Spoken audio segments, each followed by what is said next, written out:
Morning students, I myself Divakar Pandey from Kunti Nagar Modern English School, Nevada, and welcome to you in your e-learning class. Today I am going to provide you my second video lecture of lesson 5 which belong to class 6. In my previous video, as I have discussed you about Sanskrit and other languages. In this chapter, we have to know about three types of language family. First, Indo-European family. Second, Tibeto-Burman family. And fourth, Dravidian family. Different types of language belong to these types of language family. And if we study about it, we have already discussed about Indo-European family. Now today I am going to explain you about Tibeto-Burman family. Which type of language belong to Tibeto-Burman family? Other languages that were used in Indian subcontinent belong to different families. Those languages that were used in the northeast part of our country were called Tibeto-Burman family. It means Tibeto-Burman family language were used in the northeast part of India. Why these languages were called Tibeto-Burman family language? Yes, because these languages belong to it. Next we come to Tamil, Telugu, Kannada and Malayalam. These languages belong to the Dravidian family. But the languages that were spoken in Jharkhand and parts of central India, they were related to Austroasiatic family. So like this, these were the classification of language family that were belong to our Indian subcontinent. Second point, we have to study about Rig Veda. Yes, it means how did historians find out about Rig Veda. So now let us back to Rig Veda. Nowadays, the books that we use to study are in written form or printed form. But in past time, Rig Veda was not read. Why? So it was recited and heard only. Yes, Rig Veda was only recited and heard. But it was not read. Now we have to care on this matter that Rig Veda was written down several centuries after first composing, and it was printed less than 200 years ago. So this was the printing time of Rig Veda. Now third point, we have to study in this chapter how historians study this Veda. It means this Rig Veda. As we know, written sources or materials play a pivotal role in finding out crucial information about the past. Let us see how historians, it means archaeologists, introduced the past. It means they found out the past, the study, it means the past study and interpretation of Rig Veda. If we study the Rig Veda, we find some of the hymns of Rig Veda were in the form of dialogues. Here we can take a part of one such hymns, which is a dialogue between sage Vishwamitra and two rivers. And these two rivers are, yes, Satluj and Vyas, that were worshipped as goddesses in that time. You can study this yourself and try to follow in your chapter.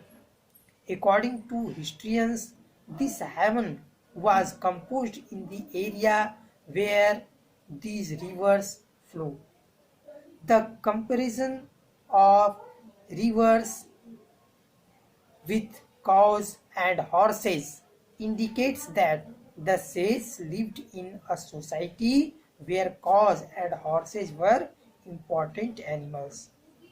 Now, fourth point, we come to the next paragraph, cattle, horses, and chariots.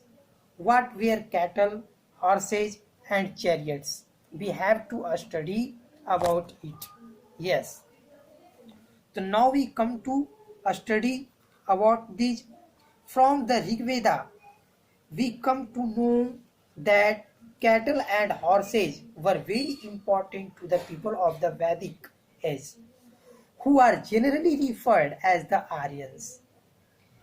There are many prayers in the Rig Veda for cattle, children, and horses.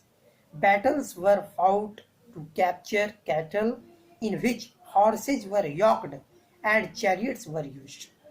Wars were also fought for territory, it means territory, people, and water. Land that was captured was used for cultivation, people were used as workers, and water was put to good agricultural use. The war booty was divided into several parts. A good part was kept by the leaders, some given to the priests, and rest distributed amongst the people, it means common people. Some portion of wealth was used for the performance of yajna, it means or sacrifices in which the priest made offering into the fire. These were meant for gods and goddesses. Offerings could include grain, ghee, and in some cases animals also. Most men became soldiers. There was no well defined army for any kingdom. People met at assemblies, it means they used to meet at assemblies to discuss war, its proceedings, and peace. Leaders were selected on the basis of their bravery and varying skills. Now we come to the next point. What is the next point? Next point is words to describe people. Yes, there are several ways of describing people in terms of their work, whatever they used to do, their language, their living places, their family, communities, and cultural practices that they used to practice, which they belonged to. Now we try to know which type of words were used to describe people in Vedic time. It means in the time of Rig Veda. Yes. So now we come to discuss about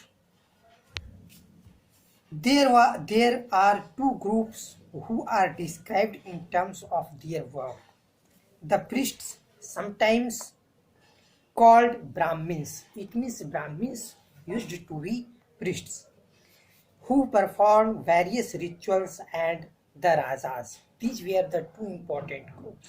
These Rajas were not like the ones you will be learning about later, but they did not have capital cities, places, and armies, nor did they collect taxes. Generally, sons did not automatically succeed fathers as Rajas in that time. What is the important point in this chapter we have to study are these.